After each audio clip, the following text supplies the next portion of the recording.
श्री गणेश चतुर्थी व्रत कथा और पूजन विधि। आज गणपति का जन्मदिन है। विघ्नहर्ता और मंगल मूर्ति श्री गणेश का दिन। आज से लेकर अगले 10 दिनों तक देश गणेश जी के रंग में डूबा रहेगा। आज गणेश चतुर्थी के दिन व्रत करने का बहुत महत्व है। गणेश चतुर्थी व्रत विधि। भाद्रपद माह की शुक्ल पक्ष की चतुर्थी गणेश चतुर्थी के नाम से प्रसिद्ध है। इस प्रातःकाल स्नान आदि से निवृत्त होकर सोना, तांबा, चांदी, मिट्टी या गोबर से गणेश की मूर्ति बनाकर उसकी पूजा करनी चाहिए। पूजने के समय 21 मोदकों का भोग लगाते हैं तथा हरित दूर्वा के 21 अंकुर लेकर ये 10 नाम लेकर जाने चाहिए। ओ गताप नमः, ओ गौरी सुमन नमः, ओ अघनाशक नमः, ओ एक दंताय नमः, ओ ईशपुत्र नमः, ओ सर्वसिद्धिप्रद नमः, ओ विनायक नमः, ओ कुमार गुरु नमः, ओ इम्भवक्त्रय नमः, ओ मूषकवाहन संत नमः। तत्पश्चात 21 लड्डुओं में 10 लड्डू ब्राह्मणों को दान देना चाहिए और 11 लड्डू स्वयं खाने चाहिए। गणेश चतुर्थी व्रत कथा। एक बार महादेव जी पार्वती सहित नर्मदा के तट पर गए। वहां एक सुंदर स्थान पर पार्वती जी ने महादेव जी के साथ चौपड़ खेलने की इच्छा व्यक्त की। तब शिव जी ने कहा, हमारी हार जीत का साक्षी कौन होगा? पार्वती ने तत्काल वहां की घास के तिनके बटोरकर एक पुतला बनाया और उसमें प्राण प्रतिष्ठा करके उससे कहा, बेटा, हम चौपड़ खेलना चाहते हैं, किंतु यहाँ हार जीत का साक्षी कोई नहीं है। अतः खेल के अंत में तुम हमारी हार जीत के साक्षी होकर बताना कि हम में से कौन जीता, कौन हारा।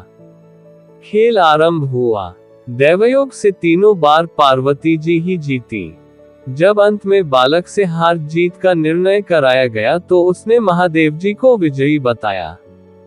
परिणामतः पार्वती जी ने क्रुद्ध होकर उसे एक पांव से लंगड़ा होने और वहां के कीचड़ में पड़ा रहकर दुख भोगने का शाप दे दिया। बालक ने विनम्रता पूर्वक कहा, माँ, मुझसे अज्ञानवश ऐसा हो गया है। मैंने किसी कुटिलता या द्वेष के कारण ऐसा नहीं किया। मुझे क्षमा करे तथा शाप से मुक्ति का उपाय बताएं। तब ममतारूपी माँ को उस पर दया आ गई और वे बोली, यहाँ नाग कन्याएं गणेश पूजन करने आएंगी। उनके उपदेश से तुम गणेश व्रत करके मुझे प्राप्त करोगे। इतना कहकर वे कैलाश पर्वत चली गईं। 1 वर्ष बाद वहां श्रावण में नाग कन्याएं गणेश पूजन के लिए आईं। नाग कन्याओं ने गणेश व्रत करके उस बालक को भी व्रत की विधि बताई।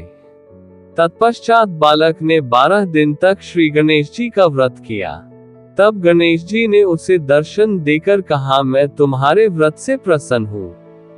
मनोवांछित वर मांगो। बालक बोला, भगवान, मेरे पांव में इतनी शक्ति दे दो कि मैं कैलाश पर्वत पर अपने माता पिता के पास पहुंच सकूं और वे मुझ पर प्रसन्न हो जाएं। गणेश जी तथास्तु कहकर अंतर्धान हो गए। बालक भगवान शिव के चरणों में पहुंच गया। शिव जी ने उससे वहां तक पहुंचने के साधन के बारे में पूछा। तब बालक ने सारी कथा शिव जी को सुना दी।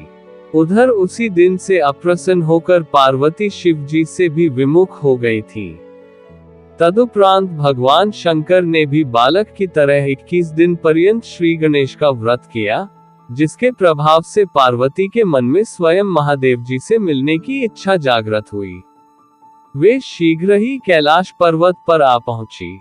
वहां पहुंचकर पार्वती जी ने शिव जी से पूछा, भगवान, आपने ऐसा कौन सा उपाय किया जिसके फलस्वरूप मैं आपके पास भागी भागी आ गई हूँ? शिव जी ने गणेश व्रत का इतिहास उनसे कह दिया। तब पार्वती जी ने अपने पुत्र कार्तिकेय से मिलने की इच्छा से 21 दिन पर्यंत 21-21 की संख्या में दूर्वा, पुष्प तथा लड्डुओं से गणेश जी का पूजन किया। 21वें दिन कार्तिकेय स्वयं ही पार्वती जी से आ मिले। उन्होंने भी मां के मुख से इस व्रत का महात्म्य सुनकर व्रत किया। कार्तिकेय ने यही व्रत विश्वामित्र जी को बताया। विश्वामित्र जी ने व्रत करके गणेश जी से जन्म से मुक्त होकर ब्रह्म ऋषि होने का वर मांगा।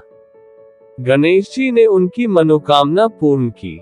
ऐसे हैं श्री गणेश जी, जो सबकी कामनाएं पूर्ण करते हैं।